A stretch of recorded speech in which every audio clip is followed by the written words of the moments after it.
How do you feel about oracle cards? Is that a phrase that makes you cringe a little bit inside? Or is it something that makes you go, ooh, yeah, I'm kind of open to that? Or are they something that you already know you absolutely love to use? That's what I'd like to talk about today.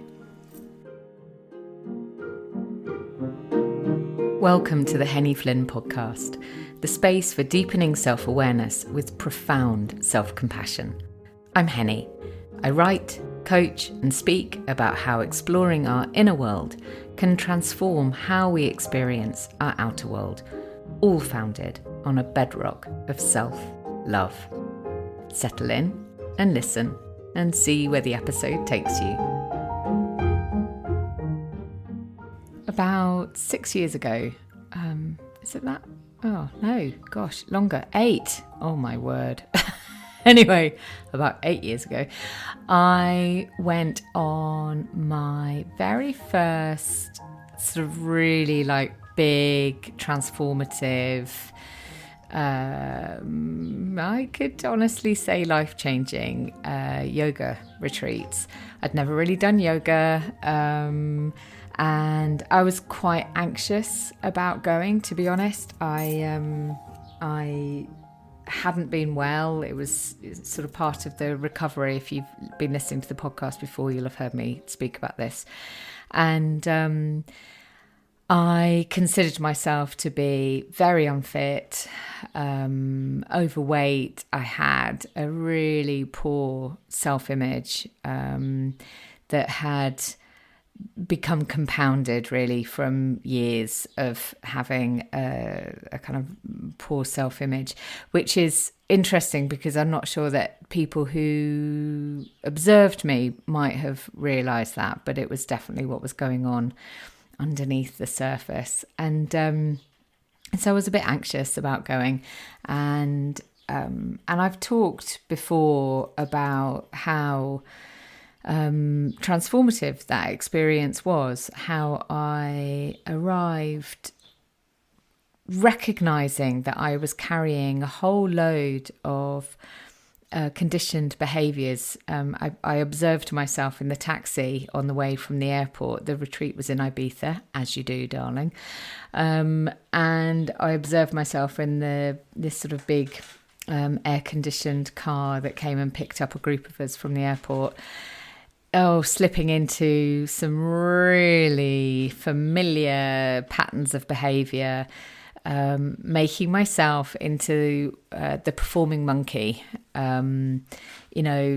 self-deprecating jokes, trying to make everybody else feel comfortable, recognising that some people weren't speaking, so kind of drawing them into the conversation, lovely stuff in many ways, but also kind of a little bit performative, but I had no idea that that's actually what I was doing. So I say that with so much love and affection. And by the way, if you can hear rattling and banging, I'm not sure if the mic is going to pick it up, but the beaded curtain that is across the door of my stable is blowing around in the wind, but I cannot have the doors shut because today is one of those really hot days that we've been experiencing in England. And Ronnie is panting furiously by my feet. I'm hoping that he's okay. Anyway, so I observed, this kind of familiar behaviours when I was in the car on the way to the retreat. And when we arrived, I stood on the doorstep of this phenomenal villa. I felt and feel still very privileged to have been able to go to it. I stood in the doorway, and a voice, the voice I now recognise, the voice said to me, I could either walk in carrying everything, all my emotional baggage, all my psychological baggage, all my beliefs about myself. I could either walk in carrying all of that, or I could lay them down at the door and walk in naked, metaphorically naked. And I am eternally grateful to the woman that I was then, that she chose to put that stuff down. I mean, I'm not saying she didn't pick up some of it again, but broadly speaking, she chose to put that stuff down and enter that villa, enter that experience as uncluttered as she could do in that time. And, you know, it was wonderful. And it was a sort of huge part of the jigsaw that activated so much change for me. So one of the things that was there, and actually just a sort of little aside, that the woman who created that retreat was called Sula. And the retreat is Soulshine Retreats. If it's available to you, I mean, they are, you know, high end, it has to be said, but for very, very good reason for what you receive when you're there.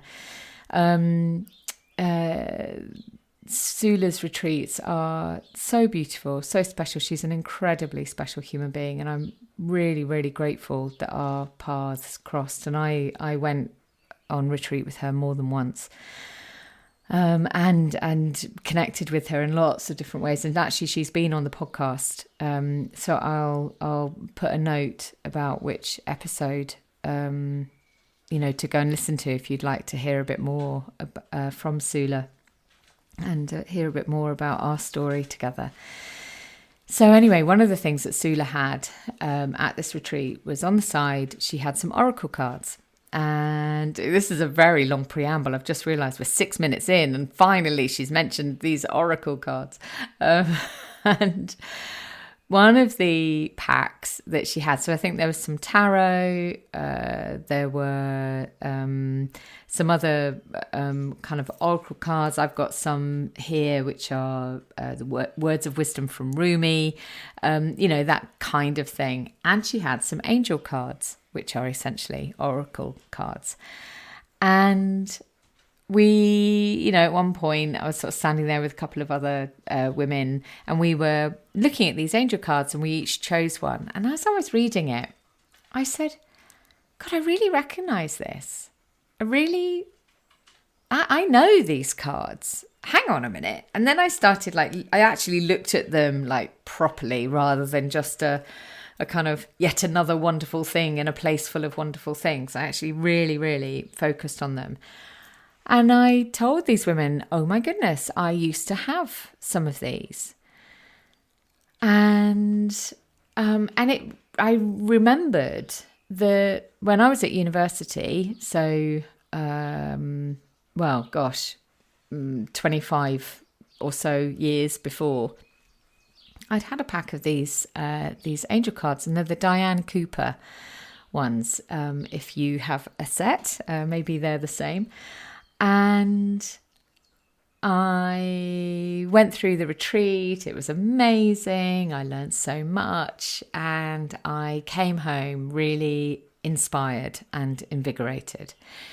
And one of the first things that I did was, I just thought, well, I would never have thrown away a pack of oracle cards. And I know I gave my runes. I also used to read runes at university. I know I gave my runes to Leslie, but I'm pretty sure I didn't give anyone my angel cards. And I walked upstairs, bearing in mind we'd lived in that house. Well, by the time we left, 20 years. So lived in that house for over 15 years at that point. And moved things around a lot. And in between university and that moment, I lived in Egypt, lived in Portugal, lived in various other houses, blah, blah, blah, blah, blah, blah, blah. So, my stuff had been packed up, unpacked, moved around a lot. Anyway, so I walk up the stairs. I go into the spare room because I thought, well, if they're anywhere, they'll be on the bookshelves in the spare room. And honestly, I kid you not, I walked into the spare room, and the bookshelves in the spare room were always crowded. I mean, always overladen with books, always struggling to get things in. And on the top shelf of these wooden bookshelves, big wooden bookshelves, on the top shelf, in a space, all of their own was a small, fairly nondescript, little velvet green bag. And I looked at this little bag and I thought, oh my God, I think that's them. I walked over to the shelves and I undid the drawstring on this little velvet bag, and there they were. My angel cards. My angel cards that I couldn't remember looking at since I'd been 20, 21. I couldn't remember seeing them in any of the packing or unpacking that I'd done over the years. I certainly couldn't remember putting them in their own discreet, special space in the prime real estate that were our wooden bookshelves in the spare room at that time. And it absolutely threw me. And it seemed the most obvious thing in the world. And so I then started using those angel cards pretty much every day, actually, for quite a long time. I started including them in my daily practice. So I would draw a card, read it, and then go into that day's mindfulness practice or meditation. Sometimes I use the cards as inspiration for journaling, and I suppose they kind of became part of what then developed into being the practice that I now teach, flow journaling, that I sort of developed over the years. And they really became like a very intrinsic part of my change journey, my ongoing change journey. And so I have this incredibly warm space in my heart for these cards. And while I really understand and appreciate that for some people, the concept of oracle cards feels very alien or maybe even feels, sort of slightly ridiculous, like how on earth could a pack of cards hold any wisdom for you, that's not simply the most random selection of choosing a card.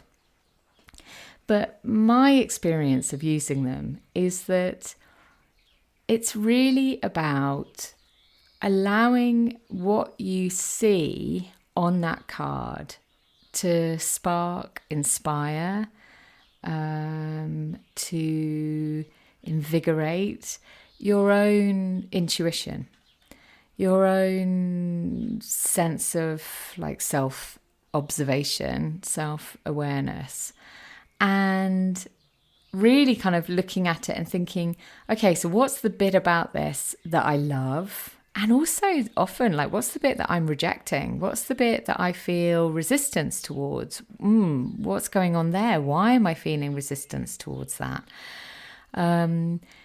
What's the thing I'm feeling cynical about? What does that show me about something that I'm responding to in this card, this randomly selected card, this randomly selected, perfectly placed little piece of insight and wisdom.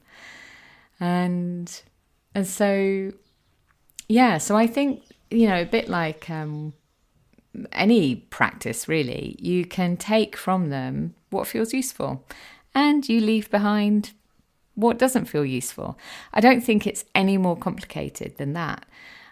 And I also find that when we are open to these kinds of practices, it's a bit like kind of being in a room where another door is opened, maybe a door that's had some furniture pushed up against it, maybe some bookshelves that's had some furniture pushed up against it. Maybe you didn't even know the door was there, or you just hadn't ever bothered because there were all these other doors, and why would you look at that one? It's a bit like having that door open up for you, and just gives you another perspective, a fresh view on the world around you. And actually, if you imagine, just as I'm saying it, the sort of sense that I have, or the kind of, the sort of imagined sense that I have, is it's like that room is circular and the doors are all the way around it, and you're in the middle, and it's a lovely room. It's a very nice place to be. Thank you very much. The doors that are open, they, offer us some really interesting perspectives, interesting views on the world. But if you imagine that some of those doors are shut, and we've lost any interest in opening them, or maybe we're conditioned not to have interest in opening them, or maybe we're a bit afraid not to open them, or a bit afraid to open them. Maybe that means that we've got some blind spots. Maybe that means that there's something there that actually might be of value to us. Now, I know that we can take this metaphor out and apply it into lots of things, sort of sometimes exploring things, incredibly challenging things that we've experienced in the past. Sometimes psychotherapists will recommend actually keeping that door shut because, maybe right now isn't the time to look. But in the context of tools and mechanisms and beautiful things, beautiful, kind, generous, wonderful, tender things that are really only in the world to serve us, maybe opening those doors is something that might be interesting, fun, and could also offer up something really, really inspiring. So that's my perspective on oracle cards. And actually, just as I'm saying it, I'm feeling inspired to have a look at one of my early. I was just looking at my bookshelves next to the desk, having a look at one of my early journaling prompts and just seeing, is there one there that is inspired by the Diane Cooper angel cards. It's interesting actually, because I don't often I've got several packs of tarot now. I seem to be gathering them to me. I don't tend to use the tarot as a inspiration for journaling. I occasionally use my Rumi cards, and I'd love to hear, do you have any particular oracle cards that you really love? Please do share that with me. I'm always interested in hearing from you and hearing, something that I might like to explore too. You can message me just by doing the tap to share your reflections. I think that's what the button says at the top of the show notes, and that will just come straight to me. Or you can email me, henny.flynn. No, that's wrong. henny@hennyflynn.co.uk. And then the other thing that I'd really love to share with you is I have created, I'm going to go back slightly. About 3 years ago, I created my own oracle cards. And they began as handwritten scraps of paper that I put into a jar. And I would, every now and again, pull out one of these scraps of paper from the jar. And I called them LoveWords. And then it came to me that actually I could make them properly, like really beautifully make them. And so I did. So I made these sets of LoveWords. I had them printed. I have a wonderful printer that I use, and I had them printed. And then I started using the LoveWords with my girlfriends, like when we gathered and, when we gather and drink cacao together, which we do, we would use my LoveWords as a means of exploring what was present for us at that time. I don't know why I'm doing it in the past tense, because we still do it. And then I gifted some sets to some girlfriends for like birthdays or, that sort of thing.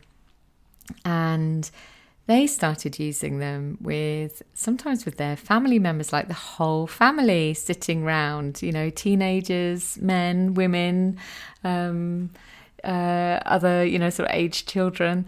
And what became really apparent was that the love words are so accessible. They're so invitational that even members of the family that you might have expected would reject something that you'd call an oracle card, or that you might call an angel card or something. Even those members of the family felt really comfortable with them. Oh, something's just happened with my machine. Oh, there we go. That they felt really comfortable with them. And also, I think because they are simply words, there isn't the mythology, which can be a little bit daunting, that you get with some oracle cards, where the artwork, it is often incredibly beautiful. The same with tarot, incredibly beautiful artwork, yet can be a barrier to access, or a barrier to even sort of step toward them for some people, because they just feel too much. They're too expressive. They're too full of mythology or spirituality or magical wisdom, or, whatever the thing is. These love words that I've created, they are so simple. They are deceptively simple, I would say, because what we've also discovered is that using them unlocks such deep meaning for people, because each word, they're very, very carefully gathered, I have to say, and it was such honestly, the process of creating it felt like channeling. And my discovery over the last 3 years has been watching people using them and realizing that everybody interprets each word in their own unique way. And that is their magic. That is their wisdom, is that this is not about a third party telling you what you should think about something. It's about you randomly selecting a card or 4 and interpreting what that means for you. And that means that you're really tapping into your own innate and incredibly special wisdom.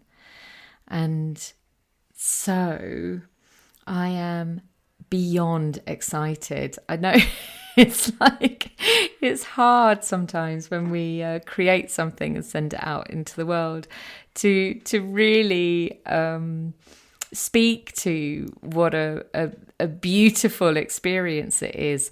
Because when it's not right, it feels really scary and feels like, there's a lot of resistance. But when it's right, oh gosh, it's just like release. And I have been working over the last little while, weeks, months, I think, really, on the packaging and kind of like, what does that need to be? Like, how are they presented? What's going to give the most delicious experience of using them?